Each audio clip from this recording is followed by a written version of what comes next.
Alors, la soirée, chef, là tu nous expliques un petit peu, Mathieu. Donc, très simple. Parce que là, t'as pas arrêté d'en parler sur Facebook, maintenant, en direct. Effectivement, c'est en direct. Alors, aujourd'hui, nous avons petit amuse-bouche, hein, tomate cerise façon pomme d'amour. On va les regarder après, on va regarder tout ça. Viens nous montrer au fur et à mesure les plats, parce que j'ai les vues là. Alors, montre-moi un petit peu les tomates. Ici, c'est la cuisine. Ouais. Donc, tomate cerise façon pomme d'amour, comme vous pouvez le constater. C'est mignon, ça. C'est très sympa. Voilà, c'est assez tendance en ce moment, ça marche très bien. Et surtout, c'est un goût sucré-salé qui est super heureux à faire. Ouais. Ensuite, si on continue un petit peu, nous avons ce qu'on appelle ici notre baguette espagnole. Donc c'est à discrétion, les gens peuvent se servir eux-mêmes, couper le morceau qu'ils souhaitent. Donc on leur laisse la plaque avec le couteau. Et puis c'est une recette espagnole. Une recette à la base espagnole, donc pâte feuilletée, chorizo, le petit secret du chef bien entendu en plus, mais que ça vous ne saurez pas. Et puis qui fait que c'est très bon. Voilà. Et puis si on continue, on a des makis sushi.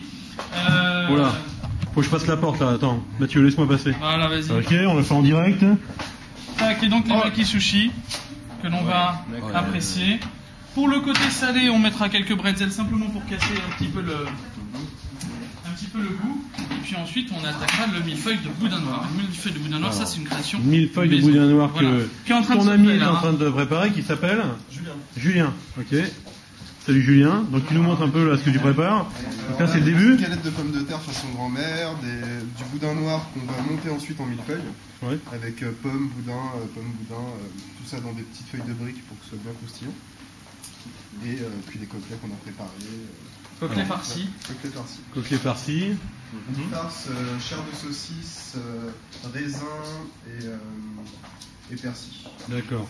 Oh, puis alors ça, à mon avis, ça sent la boisson là. Voilà, ça sent la boisson, mais là c'est en train de macérer un peu parce qu'on sait que les anciennes cigares manières sont des bons buveurs. On dit plus cigares manières, c'est interdit parce que on a plus le droit de voilà, il y a des mots, on ne dit plus cigares, on dit manières. Voilà le bip, et donc c'est en train de macérer, on va rajouter ensuite la limonade qui viendra couper. Donc là c'est tout simplement le mélange avec la menthe, le rhum et le citron vert. Voilà, puis on va passer ensuite au dessert. Le dessert qui est déjà prêt, bien entendu, puisque la crème brûlée doit se préparer à l'avance, crème brûlée avec au vin jaune, voilà, tout simplement. Ça, et ces petites choses, alors c'est quoi là, dis-moi? Ces petites choses, en fait, c'est la préparation des tomates, des tomates, n'importe quoi. On la refait.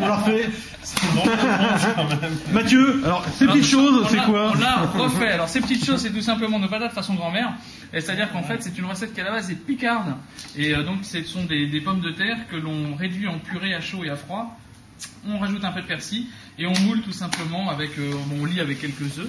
Et puis ça nous fait ce genre de petites patates très très bonnes. Et avec le coquelet, je pense que ça ira. Je ne vous parle pas des vins, parce que les vins, ce sera le travail de Nicolas. Et croyez-moi, on vous a sorti un peu quelques exclusivités, notamment dans un domaine qu'on aime bien, qui est Caso de Mayol.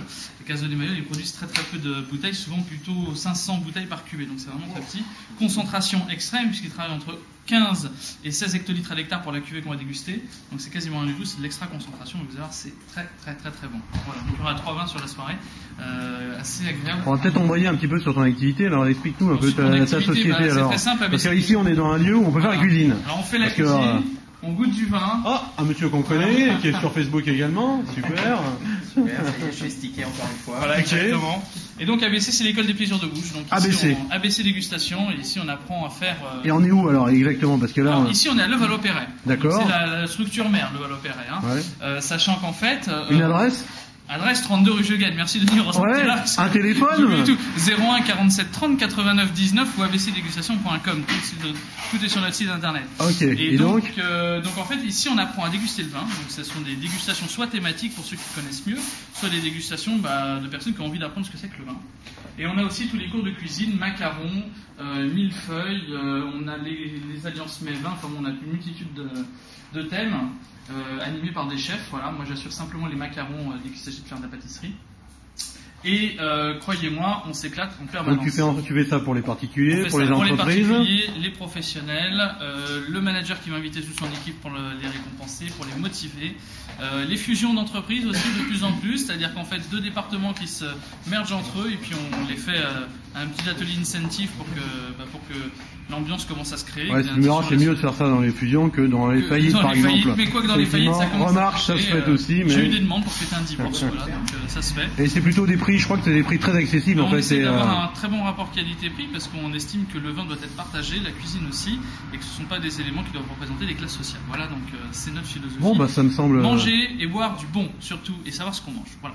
Putain, mais vraiment, tu t'es entraîné. Tu n'as pas travaillé à Disney ou un truc comme ça? Non, j'ai travaillé un peu chez Disney, accessoirement. Mais bon, je faisais pas Mickey, je vous promets. Ok, ça marche. Bon, bah écoute, on va en rester là, puis on va tout à l'heure filmer un petit peu durant la soirée. Ok? Voilà.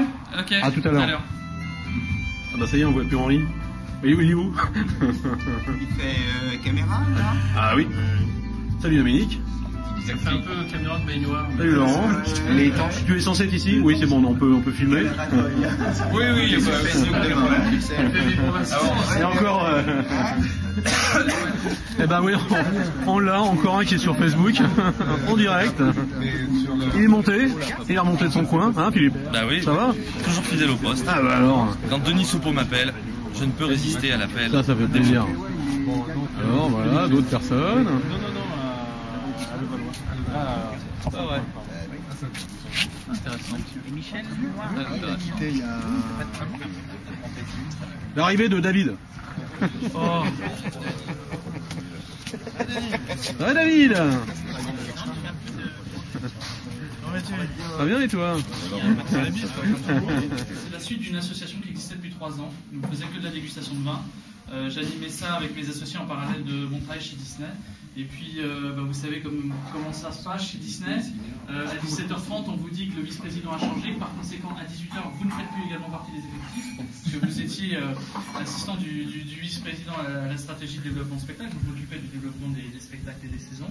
Et cette passion pour le goût, j'ai tout simplement décidé d'en vivre et de créer des dégustations autour de la cuisine et autour du vin. Et puis on annexement autour des soirées de ceux qui aiment bien les plaisirs de bouche pour essayer de vivre ensemble des émotions culinaires, parce que je crois que si on boit du vin sans se faire plaisir, si on mange sans se faire plaisir, je crois que ça sert à rien de manger le vin. Donc voilà, donc on a aujourd'hui, à mon avis, et à mon sens en tout cas, une belle sélection de vins, et j'espère que vous ferez plaisir, en tout cas au niveau cuisine, parce qu'on n'est jamais sûr que ce soit bon. Il faut toujours douter, donc à mon avis, oui. On est en train de préparer le millefeuille de boudin noir. Préparé longuement pour cette soirée et qu'on va ajouter dessus donc une petite sauce avec un mélange de vinaigre de Banyuls, très framboisé, très fruité, sur lequel on rajoutera juste un tout petit peu de sauce soja sucrée pour faire toujours cette alliance sucrée-salée qu'on va retrouver entre le boudin noir et les pommes confites. Très sympathique ça.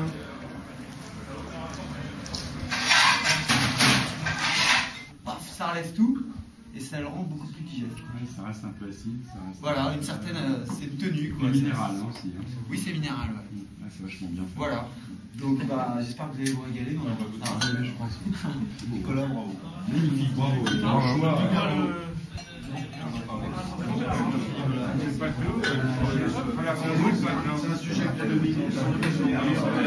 Ah, c'est énorme.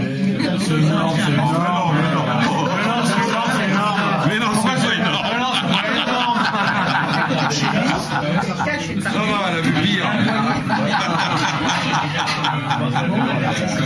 Tout à l'heure, sauf que là, vous avez parlé des pentes qui vraiment tombent. Ouais, comme ça, face à la mer. Bah là, on y est. Voilà. C'est sur des vieux grenaches. En fait, l'idée, c'est que c'est des vieux terroirs qui ont été complantés avec plein de cépages différents. Donc, il y a une majorité de grenaches. Mais historiquement, ils mettaient des grenaches, des cinsault, des mourvèdres, des carignans. Parce que le grenache étant un cépage tardif, qui est mûr à 16, on ne pouvait pas faire des vins qui tapaient qu'à 16, quoi. Donc il fallait mettre des cépages précoces, qui eux sont mûrs à 11, 12. Ce qui fait que finalement, on atterrit vers les 14. C'est pour ça que je ne peux pas vous donner un cépage pour le vin. Donc là, on est sur schiste. Et par rapport un petit peu à Alain Castex précédemment, donc c'est un peu plus classique, un peu plus enrobé, un peu plus aimable au niveau de ces rouges. Les rouges d'Alain Castex sont très aimables, oui. Les rouges de Castex sont très droits, presque austères.